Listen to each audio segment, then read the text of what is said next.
সুপ্রিয় দর্শক, কিছুদিন আগেই সুপ্রিম কোর্টের প্রধান বিচারপতি পদ থেকে অবসর নিয়েছেন ডিওয়াই চন্দ্রচূড়।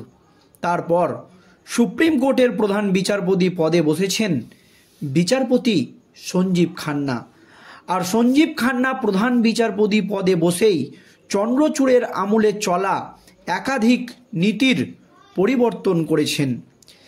আর এই নীতির পরিবর্তন করার জন্য তার তীব্র বিরোধিতা করেছে সুপ্রিম কোর্টের দুই বর্ষীয়ান আইনজীবী কপিল সিব্বাল এবং অভিষেক মনু সিংভি। তাদের দাবি যে চন্দ্রচূড়ের আমলে যে নীতি চালু ছিল সেই নীতি চালু রাখা হোক। আর এই আবহে সুপ্রিম কোর্টের প্রাক্তন প্রধান বিচারপতি চন্দ্রচূড়কে নিয়ে একেবারে বিস্ফোরক অভিযোগ। 10ই নভেম্বর অবসর নিয়েছেন চন্দ্রচূড়, তারপরেও তাকে নিয়ে যেন বিতর্কের শেষ নেই। বিতর্ক চন্দ্রচূড়ের যেন পিছুই ছাড়ছে না। দর্শক, ঠিক কি হয়েছে জানাবো আজকের এই প্রতিবেদনে। কিন্তু সুপ্রিম কোর্টের প্রধান বিচারপতি থাকাকালীন ডিওয়াই চন্দ্রচূড় একাধিক গুরুত্বপূর্ণ মামলার নিষ্পত্তি করেছেন এবং একাধিক গুরুত্বপূর্ণ মামলা দিয়ে রায়ও তিনি দিয়েছেন। তারপরও সুপ্রিম কোর্টের প্রধান বিচারপতিকে নিয়ে নানান রকম প্রশ্ন উঠছে, কারণ সুপ্রিম কোর্টে একাধিক গুরুত্বপূর্ণ মামলা আজও ঝুলে রয়েছে। বিশেষ করে পশ্চিমবঙ্গের 4 থেকে 5টি গুরুত্বপূর্ণ মামলা সুপ্রিম কোর্টে ঝুলে রয়েছে। সুপ্রিম কোর্টের প্রধান বিচারপতি ডিওয়াই চন্দ্রচূড় অবসর নেওয়ার পরও সেই সমস্ত মামলার নিষ্পত্তি হয়নি, যা নিয়ে বারবার প্রশ্নের মুখে পড়েছে সুপ্রিম কোর্টের প্রধান বিচারপতি। তার মধ্যে কয়েকটি গুরুত্বপূর্ণ মামলা হলো সরকারি কর্মচারীদের ন্যায্য অধিকার ডিএ মামলা। এই ডিএর মতো গুরুত্বপূর্ণ মামলার শুনানি সুপ্রিম কোর্টে প্রায় 13 বার পিছিয়ে গিয়েছে। আজও সেই মামলা সুপ্রিম কোর্টে ঝুলে রয়েছে। তবে বর্তমান প্রধান বিচারপতি কিভাবে এই সমস্ত মামলাগুলোকে দ্রুত নিষ্পত্তি করা যায় সেই পথেই তিনি হাঁটছেন। এছাড়াও লোকসভা নির্বাচন চলাকালীন দুর্নীতির কারণে এই রাজ্যের 25 থেকে 26 হাজার চাকরি বাতিল করে দেয় কলকাতা হাইকোর্টের বিচারপতিরা। আর সেই রায়কে চ্যালেঞ্জ জানিয়ে সাথে সাথে সুপ্রিম কোর্টের দ্বারস্থ হয় মমতা ব্যানার্জির সরকার।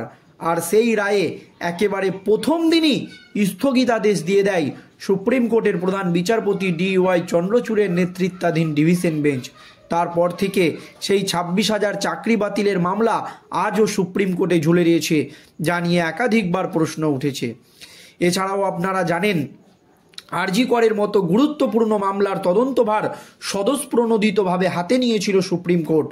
তারপর সেই মামলা নিয়েও নানান রকম টালবাহানা দেখা গিয়েছে বলে মত অনেকের, কারণ দিনের পর দিন পিছিয়ে গিয়েছে এই মামলার শুনানিও।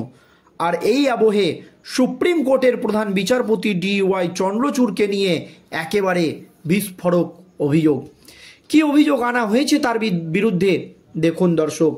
গতকাল মহারাষ্ট্র বিধানসভা নির্বাচনের ফলাফল মানতেই চাননি, আর আজ ভারতের প্রাক্তন প্রধান বিচারপতি ডিওয়াই চন্দ্রচূড়কে বেনজিরভাবে আক্রমণ শানালেন উদ্ধব ঠাকরের দলের নেতা সঞ্জয় রাওয়াত। উল্লেখ্য, শিবসেনা ভাঙার পরে দলের বিদ্রোহী বিধায়কদের নিয়ে সুপ্রিম কোর্টে মামলা করেছিল উদ্ধব শিবির।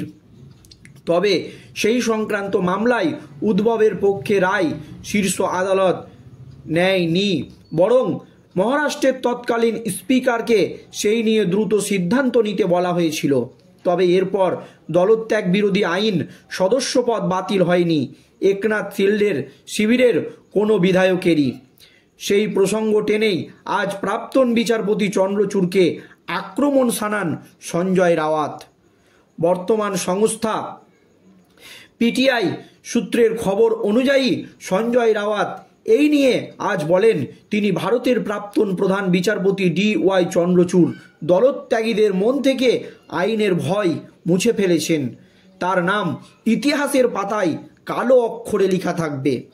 তার দাবি, শিবসেনার বিদ্রোহী বিধায়কদের নিয়ে সিদ্ধান্ত না নিতে দলত্যাগীদের জন্যে রাস্তা খুলে দিয়েছেন প্রাক্তন প্রধান বিচারপতি।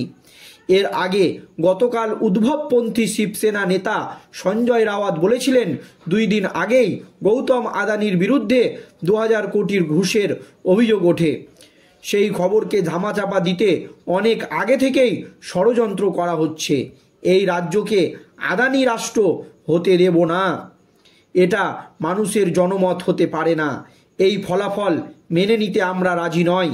এই ধরনের ফল মহারাষ্ট্রের ওপর চাপিয়ে দেওয়া হয়েছে। আমরা মহারাষ্ট্রের জনগণের অনুভূতি জানি, এটা ঘটতে পারে না। মহাজুতি পুরো রাষ্ট্রতন্ত্র দখল করেছে। এই রাজ্যের মানুষ সৎ অসৎ নয়। কিভাবে শিল্ডের সব প্রার্থী জয়ী হতে পারেন? উল্লেখ্য, উদ্ভবের থেকে কয়েক গুণ বেশি আসন এসেছে শিল্ডের শিবসেনার ঝুলিতে। নির্বাচন কমিশনের নির্দেশ, এখন শিল্ডের দলই আসল শিবসেনা।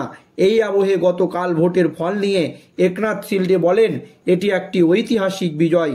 গত 2.5 বছরে আমাদের অন্তর্ভুক্তিমূলক রাজনীতি এবং ব্যাপক উন্নয়নের কারণে মহারাষ্ট্রের জনগণ আমাদের পাশে দাঁড়িয়েছে।